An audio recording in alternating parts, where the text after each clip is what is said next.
Hello guys, welcome back to comic Hind. आज हम start करने वाले हैं curse of man thing Avengers का पहला पार्ट। दी मैन थिंग एक strange silent supernatural swamp creature है जो गार्ड करता है इंटरडिमेंशनल पोर्टल को, जिसको कि कहा जाता है नेक्सिस ऑफ ऑल रियलिटीज। और जिन लोगों में डर होता है वो उसके टच के साथ ही जल जाते हैं, बट कोई यूज करना चाहता है इस स्वैम्प गॉड की यूनिक ताकत को, और वो भी पूरे वर्ल्ड को जलाने के लिए। या अवेंजर्स इसको रोक पाएंगे या वो भी अपने डर के साथ जल जाएंगे। और यहाँ हम पहुंच चुके हैं दी सबस्ट्रेटम में। ये हॉर्टिकल्चर की एक अंडरग्राउंड लैब है। इस लेडी का नाम है हैरियट। उसकी आंट अगस्ता कहती हैं, तुम ये लेके आई हो? तो वो कहती है, आंट आप मुझे हैरोवर कहो, और वैसे भी आप ऐसा क्यों कह रही हैं? ये सब आपने ही तो मुझे सिखाया है। तो वो कहती हैं, हमने तुम्हें सिखाया है कि मनुष्यता को मैनेजेबल साइज में कैसे रखना है। हम उनको इकोसिस्टम से रिमूव नहीं करना चाहते। बायोम में हर किसी का रोल होता है, बट जब भी किसी भी स्पीसीज की ग्रोथ आउट ऑफ कंट्रोल होती है तो हमारा काम है उसको कंट्रोल में लाना। यही साइंस है और यही लॉजिक है। वो सब नहीं जो तुमने अपने साथ किया है। तुम्हें नहीं लगता तुमने कुछ ज्यादा ही किया है? तो वो भड़क उठती है। वो कहती है, क्या ज्यादा किया मैंने? मनुष्यों को मैनेज करना इतना आसान नहीं है। ये उनके बिहेवियर को चेंज नहीं करता। मैं उनको मिटा सकती हूँ, फिर बिलियन साल बाद एक नई स्पीसीज जन्म लेगी उनके स्थान पर। तो वो लेडीज कहती हैं कि ये सब नेचुरल नहीं होगा, ये तो तुम्हारी इच्छा से होगा ना, और ये होगा मास मर्डर। तो उसकी आंट कहती हैं, मैंने इसमें देखा है कि तुमने मैजिक का यूज किया है। हम मैजिक पे भरोसा नहीं कर सकते। साइंस को हम प्रेडिक्ट कर सकते हैं, इसलिए हमें वो पसंद है। तुम प्लांट्स और एनिमल्स को मर्ज करना चाहती हो, ये सब नेचुरल नहीं होगा, इसलिए हमारी तरफ से ना है। वो कहती है, तुम पूरा हॉर्टिकल्चर ही डरपोक हो। हम किसी भी अपॉर्चुनिटी को प्रेडिक्ट नहीं कर सकते। मैन थिंग से हम काफी कुछ चेंज कर सकते हैं। ये सब इसलिए हुआ क्योंकि जो टेड सैलिस है उसका काम उसके मुताबिक नहीं हुआ। तो गाइस, यहाँ पे हमें टेड सैलिस के बारे में थोड़ा सा बताया जाएगा। वो कहती है कि वो एक आदमी था जिसने अपनी टीचिंग की जॉब छोड़ दी और वो अपनी फैमिली को ले गया एवरग्लेड्स में, और वो भी इसलिए ताकि उसे प्राइवेसी मिल सके। वो SO2 का एक सुपर शॉट बनाना चाहता था, दी सुपर सोल्जर सीरम। ये जॉब उसे खा गई। उसकी अपनी वाइफ ने उसको एम को बेच दिया। उसने अपने नोट्स जला दिए और वहां से भाग गया। उसने वो SO2 का सैंपल भी खुद में इंजेक्ट कर लिया। उसकी गाड़ी स्वैम में घुस गई और वो वहीं पे खत्म हो गया। जब वहां का सुपर नेचुरल पानी उसकी नसों में जो सीरम था उसके साथ मिक्स हुआ तो वो दोबारा से उठ खड़ा हुआ। उसका हादसा हमारे लिए कामयाबी बन सकता था, बट अभी ये बनेगा मेरे लिए, और तुम्हारा प्रोजेक्ट कभी भी कामयाब नहीं होगा। मैन थिंग और कुछ नहीं, एक गॉड है जो बना है मैजिक और साइंस से, और जो मैं उसकी लाश से बनाऊंगी वो इन दोनों से ज्यादा शक्तिशाली होगा। मैं जादू का यूज करके उसको अपने हिसाब से बनाऊंगी, और जब आसमान में लाइट होगी तो याद रखना कि तुम लोग भी मेरा साथ दे सकते थे। तो वहाँ की लेडी कहती है कि ये लड़की खतरनाक है। तो उसकी आंट कहती है, वो अभी जवान है, हम उसको 1000 बार कह सकते हैं कि वो गलत है, बट जब तक वो खुद ना देख ले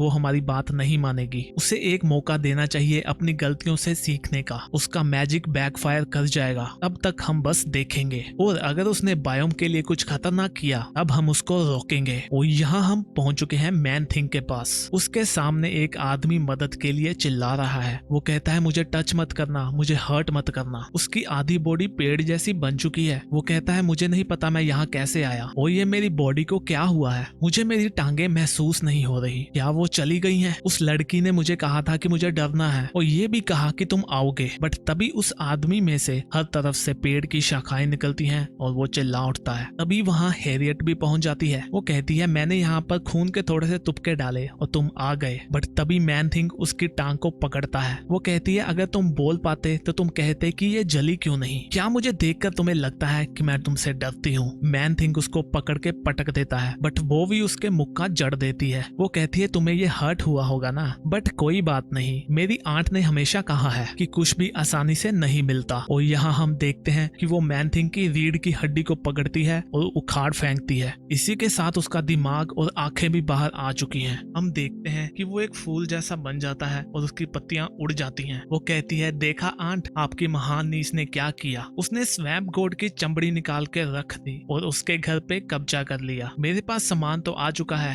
अभी इसको बस बड़ा सा बनाना है, और जब धरती पर अगला सूरज निकलेगा वहाँ पर दुखों का पहाड़ टूटने वाला है और तबाही मचने वाली है। और यहाँ हम पहुंच चुके हैं ब्रुकलिन, न्यूयॉर्क में। वहाँ पे कुछ अजीब से पौधे उग गए हैं और लोग वहाँ जाके वीडियोस बना रहे हैं और फोटो खींच रहे हैं, बट तभी उनमें से एक उसको छू लेता लेता है तो उसको आग लग जाती है। और यहाँ पर वकांडा में भी ऐसा ही कुछ आ गया है और यहाँ पे ब्लैक पैंथर मीटिंग ले रहे हैं अवेंजर्स के साथ। वो कहते हैं कि रिपोर्ट्स आ रही हैं, ऐसे पेड़ पूरी दुनिया में देखे गए हैं और किसी को नहीं पता ये कहाँ से आए हैं। वो बताते हैं उनको सुनने में आया है ये मनीला, बीजिंग और यहाँ तक कि ये तो कर्कोवा में भी पहुंच चुके हैं, इसीलिए हमें अभी रिस्पॉन्ड करना होगा। घोस्ट राइडर लोकल है तो वो लॉस एंजलिस में जाएगा। आयरन मैन और कैप्टन मार्वल सिडनी के क्लोज हैं तो वो दोनों वहां जाएंगे और ब्लेड तुम जाओगे लंदन में। थॉर भी वहां पहुंचता ही होगा और कैप्टन अमेरिका हल्क तुम्हें ज्वाइन करेगा न्यूयॉर्क में। शूरी कहती है हम वकांडा में इसकी जांच में लगे हैं बट तुम लोग हमेशा अलर्ट रहना, सुनने में आया है इसको टच करने पे आग लग जाती है लोगों को। तो हल्क कहती है बड़ा सा जलने वाला पौधा, कोई दिक्कत नहीं है, हल्क को बस एक बड़ी कुल्हाड़ी चाहिए। तो थॉर कहता है अफसोस की बात है हल्क कि तुम ये देख नहीं पाओगे कि मेरा हैमर इस पौधे का क्या करने वाला है। ब्लेड कहता है तुम फ्लर्ट बाद में कर लेना, यहाँ पे अभी आग नहीं लगी बट मुझे ब्लड मैजिक की स्मेल आई है। तो टोनी कहता है ब्लेड तुम्हें तो हर चीज में ब्लड की स्मेल आती है। टोनी पूछता है घोस्ट राइडर तुम हमें बता सकते हो कुछ? तो वो कहता है कि ये तो हेल की फाइल जैसी बिल्कुल नहीं है। कैप्टन अमेरिका से भी लोग पूछते हैं कि ये सब क्या है तो वो कहता है मैम आप किसी सेफ जगह में चले जाइए क्योंकि जहाँ तक मैंने सुना है यहाँ पे हालात बिगड़ने वाले हैं। तो ब्लैक पैंथर कहता है जो यहाँ पे वकांडा में है उसने हमें अभी तक नहीं जलाया, ये इंटरेस्टिंग है। तभी कैप्टन अमेरिका देखते हैं उन पौधों में से उड़ने वाले जीव निकलते हैं जो लोगों को पकड़ते ही आग लगा देते हैं बट कैप्टन अमेरिका उनको बचाते हैं और कहते हैं सेफ जगह में चले जाओ। तभी वहाँ पे हल्क भी आ जाती है, वो कहती है मैं इनको हल्क स्मैश से पीटूंगी। कैप्टन कहते हैं थैंक यू मदद के लिए बट तुम्हारी कुल्हाड़ी कहाँ पे है? तो वो कहती है बैट से और भी ज्यादा मजा है और वो दोनों मिलके उनको खत्म करना शुरू करते हैं। तभी उनमें से कुछ फूल जैसा निकलता है जो कैप्टन अमेरिका के साथ चिपकना शुरू हो जाता है। वो कहते हैं हल्क ये बस उड़ने वाले नहीं है, इनके सीड भी हैं। और हम देखते हैं कि वो कैप्टन अमेरिका को पूरा अपने में जकड़ लेते हैं। हल्क टीम को बताती है कि ये उड़ने वालों को खत्म करने पे और ज्यादा पेड़ बन जाते हैं बट हल्क उनको नहीं छोड़ेगी और वो उन्हें कैप्टन अमेरिका के बारे में भी बताती है। और यहाँ हम पहुंच चुके हैं कैप्टन अमेरिका के पास। वो किसी अलग सी जगह पे है। वो उठते हैं और कहते हैं मैं कहाँ पे हूँ, यहाँ पे कोई आवाज नहीं है ना ही कोई हवा है। वो चिल्लाते हैं तुम मुझे यहाँ पे लेके आए हो, तुम मुझे मिलो। वो कहते हैं शायद मैं अकेला ही हूँ। तभी उनको आवाज आती है कैप्टन अमेरिका हमेशा अकेला होता है क्योंकि उसके जैसा कोई नहीं है और ना ही कोई बन सकता है। कैप्टन कहते हैं वहाँ पे कौन है? तो वो कहते हैं हम तुम्हारे स्केलेटन हैं, तुम हमें कैसे भूल सकते हो, उसके बाद भी जैसे उन्होंने हमें हर्ट किया और तुम्हें रिप्लेस करने के लिए। कैप्टन कहते हैं मैं इन लोगों को जानता हूँ, ये जो भी है तुम मुझे डरा नहीं सकते और वो सभी उन पे हमला कर देते हैं। वो कहते हैं क्यों, तुम हमें भूल गए? तो कैप्टन अमेरिका कहते हैं William Burnside, Frank Simpson Nuke, the anti Captain America और क्लिंटन प्रोटोसाइड मैं कभी नहीं भूलता। और वो भी उनसे लड़ते हैं। तो वो कहते हैं बट तुम्हें नहीं पता हमने कितना सफर किया है और अभी हम तुमको दिखाएंगे। तो कैप्टन कहते हैं मुझे ये कभी भी अच्छा नहीं लगा कि मेरा नाम लेके लोगों के साथ जो किया गया बट अगर तुम्हें ये लगता है कि मुझे ये नहीं पता कि पेन क्या होता है तो तुम्हें इस यूनिफॉर्म का मतलब ही नहीं पता। तो क्लिंटन कहता है मुझे कैसे पता, रेस्किन शोडी के टेस्ट सीरम ने मुझे खत्म किया ताकि तुम जिंदा रहो, तुम उसका हिसाब दोगे?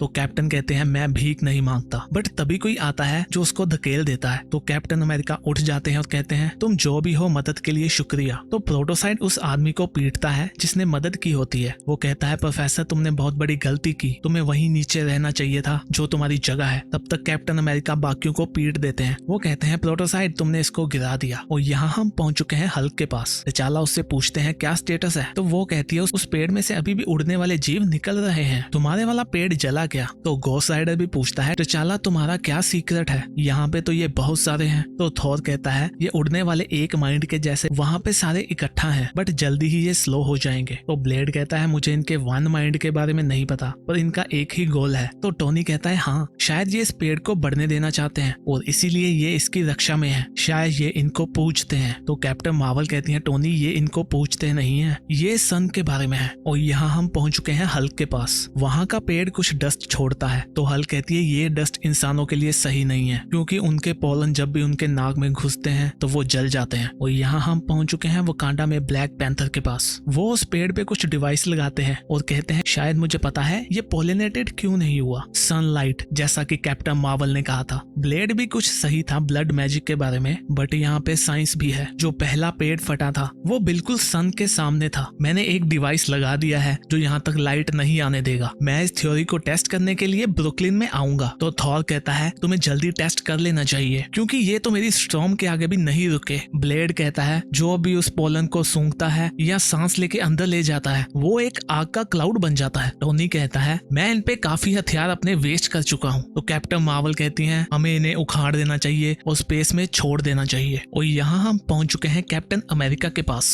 वो आदमी कहता है कैप्टन सब ठीक है, वो चले गए। कैप्टन कहते हैं शुक्र है तुम तो मुझसे गुस्सा नहीं हो। तो वो कहता है हाँ मैं तुम्हारा गला तो नहीं काटना चाहता बट अपना दुख बताऊंगा जो तुम्हारी वजह से हुआ है। कैप्टन कहते हैं उनको तो मैं जानता था बट तुम मुझे बताओगे कौन हो। तो वो कहता है मैं हूँ डॉक्टर टेड सैलिस। और ये उस मॉन्स्टर का स्मॉलेस्ट पार्ट है जो मैं बना था। मैन थिंग की कॉन्शियसनेस का यही हिस्सा बचा है और हम इसके बीच में हैं। मैं काफी सालों से यहीं फंसा हूँ। मैं एक सन्नाटे में चिल्लाता था। तुम्हें फेस करना मेरे लिए एक बुरे सपने के जैसा था। तो मुझे बस ये जानना है क्या तुम असली में हो, क्या मैं फाइनली अकेला नहीं हूँ। और यहाँ पर बाकी के अवेंजर्स अभी भी बाहर लड़ रहे हैं। तो कैप्टन अमेरिका कहते हैं मैं यहाँ पर सच्ची में हूँ और अवेंजर्स जानते हैं मैन थिंग को। अगर तुम वही हो तो तुम डर क्यों रहे हो, तुमने मुझे यहाँ क्यों बुलाया और बाकी के वर्ल्ड पे अटैक क्यों किया हुआ है। तो वो डॉक्टर कहता है मुझे यहाँ पे दफन किया हुआ है इतनी गहराई में कि मैन थिंग पे मेरा कंट्रोल नहीं है, मैं बस उसको देख सकता हूँ। ये सब उस लेडी की वजह से हुआ जिसकी बॉडी पर चमकते हुए निशान थे और उसने हम दोनों को अलग कर दिया। उसने हमारी आत्मा और बॉडी को अलग किया। उसकी बॉडी ऐसे काम तो नहीं करती बट मैजिक से कुछ भी पॉसिबल है। उस घाव ने मुझे टाइम पे उससे अलग किया और आज मैं ये डूम्सडे देख पा रहा हूँ। जो सीड तुम्हें यहाँ पे लेके आया वो मैन थिंग का लास्ट एक्ट था जब उसने अपना कंट्रोल खो दिया। बट तुम्हें ही क्यों लाया,